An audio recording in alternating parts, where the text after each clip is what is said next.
In this tutorial in Cyberlink PowerDirector, we're going to deal with some basic problem solving when the clip you're shooting does not meet your expectations. This is our final tutorial in this short series. We focused on such things as what you do when the camera is shooting footage that's boring or dull, or when the horizontal in your shot is not what you want, or when the color is too dull or the music too short. In this tutorial, we're going to deal with titles and how to make a title a little more professional than we sometimes do to make it really pop and do the job well in Cyberlink PowerDirector. I have some footage here, and we focus in coming in on this bridge. We're going to back it up to the first frames where we shoot the water. And I want to bring some titles here that will be titles of the names of some of my actors or actresses in my footage. So I'm going to click on the T, or I can press the F7 key to get to my title room. I'm going to drag a default title down to track number 2. And the best way I like to determine the length of the title, the duration, is to click on the clock. It makes it very easy to be precise. I'm going to drag across the 10 and just type in 7. So this will be a 7-second title. I'm going to double click on it, or I can press the F2 key. And here are some things I like to do to make my titles pop a little bit better than normal. First of all, let's create the name of an actor or actress that we can have here. And I'll just call this Sam Jones for fun. And we'll move it to the lower left quadrant. We'll change the size of the letters. And that's about the right size I want for this. Now I'm going to change the font family here.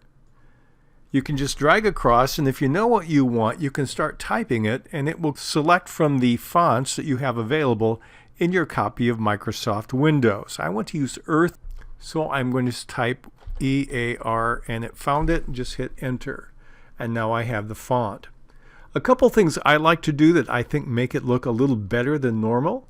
I'm going to stay with a white font face, but I want to put a border on it, so I'm going to click the right arrow to the right of border and click on that.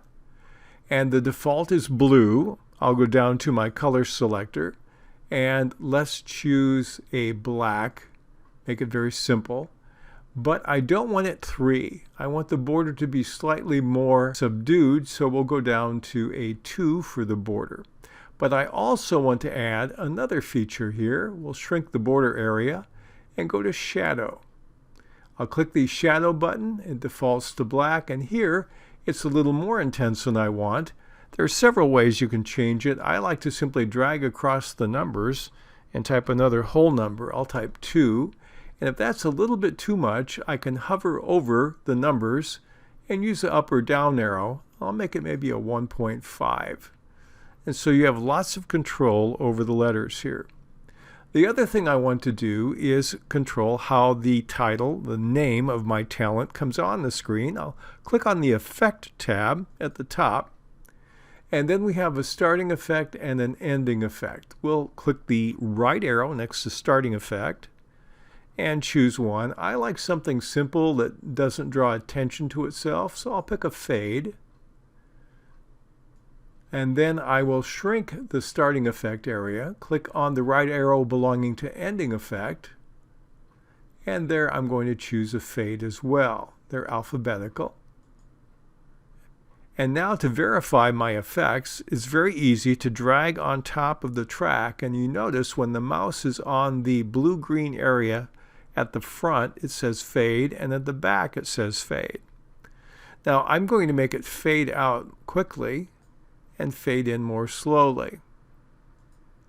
And so when I play this, we'll see it fades in and becomes very bright on the screen, and then it will fade out very quickly. So I'm going to click OK. But those little adjustments do a lot to make your simple titles a little more punchy, a little more precise. And I like doing it that way. Now, if I have several actors or actresses whose names I want to use, and I want to give them the same amount of screen time, the easy way to do that is simply click on my title, hold the Control key down and hit the C key for copy. Move to another place in my timeline, click on the same timeline, and do Control V to paste. And I can repeat this as often as I want with another Control V combination. And that way each of them will have the same effects, the same letter, and the same amount of time. All I have to do is go into each of them and edit the names. I won't do that for this tutorial. Now the other thing I'd like to do is make the title of the movie a little more special. Now in order to do this, what I need to do is have a copy of PowerDirector Ultimate or 365, because I'm going to be using a tool that's only found there. It's called Titler Pro. If you have Ultimate or 365, you have it, but you may not have used it. I have a number of tutorials on Titler Pro because I believe it's a great tool in those versions of PowerDirector. To find it, I'm simply going to click on the down arrow in my title room, drag to the very bottom and click New Blue, which is the company that creates Titler Pro. I'll take and drag that down and put it in at the end here. I'm also going to change the time of this. I'm going to make this just 6 seconds long. Press Enter. And now I'm going to double click and that will get me into Titler Pro. There's lots we can learn about this tool, but let me give you just a few things that I'm going to use in this case. First of all, just as in PowerDirector, I'm going to change the name here. We'll call this The Bridge, which is the name of my movie. And then I'll highlight the text again, and we're going to choose a different font. In this case, I want to use AR Julian. And let's increase the font size, maybe 22. The other thing I'd like to do is use a couple features I don't find in the normal title tool in PowerDirector. First thing I'm going to do is click on the Style button on the left side, and then we're going to choose a gradient. And when you click on gradient, you see this white box with the 2-part circles. Now the circles are movable. You hold the left mouse button and you can drag them around anywhere you want. And we'll show what that does. Now both of them default with white and white, so you see no difference on the screen. But let's double click on the bottom one. And now let's pick a kind of a gold color and click OK. And now immediately you see the gradient. Now the fun thing about this tool is you can change the measure of gradient by moving the circle. If I move it up, I have more of the gold gradient and less of the white. I can move the white to the right or to the left or higher up if I want it very, very subtle. So most of it's gold. But you can control a lot about the gradient very easily by controlling these two spheres. I could go from white to gold or gold to any other color I wanted to, but that would give me an example. For example, I'll click on white and let's try this in the yellow spectrum. Click on OK, and there's a little different look and feel between the two, and you can adjust these any way you want. A couple other features I like about this. I'm going to click on the 2D box, and we have tutorials on all of these details, and then click on Shadow. And I have a nice blur for the shadow, but it's too thick, so I'm going to narrow it by using the slider on the left side, make it a little more subtle. The other thing I want to do is click on 2D again and use Outline. The default is red. I'll go back to my favorite, which is black, and then click on OK. And now I have a pretty nice title, and I can change the thickness of the shadow again by dragging the slider and the thickness scale a little bit to the left or right. There's one other nice thing I'm going to use here. I'm going to click on the Library tab at the upper left, and then click on Transitions. I'm going to choose Starter Pack, and we'll use a zoom transition, and I'm going to pick the Centered Zoom Blur.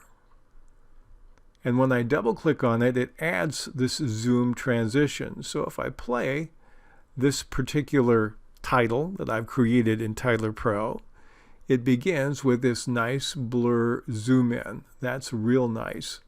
Now the other thing I want to do is I want to change the length of it. I was 6 seconds in my project in PowerDirector, so to change the duration, I'm going to go up here to the upper right at the very top. It starts out with 8. I'll change it to 6. And now they will match. The other thing I want to do is add an end transition. So I'm going to go back to my library, go to animations, and I will do a fade in. Just a linear would be fine.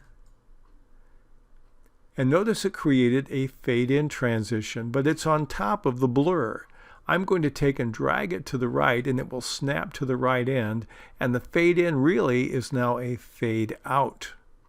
Now I can lengthen or reduce the duration of either of these by holding the mouse over the end and dragging, so my zoom will be longer, and now my fade will be shorter. And so when I play this in the preview screen, there's the fade in, which is now a fade out, and the zoom, which comes in a little more slowly than before.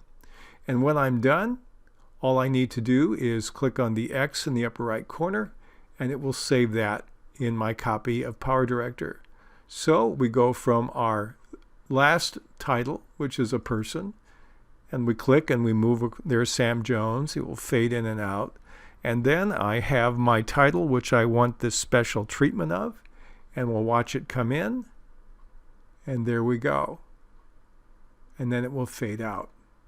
And you can make all these adjustments related to the music or other things in your production to make it all fit any way you like. But that's a little bit in taking a few extra steps to make your titles pop better in CyberLink PowerDirector.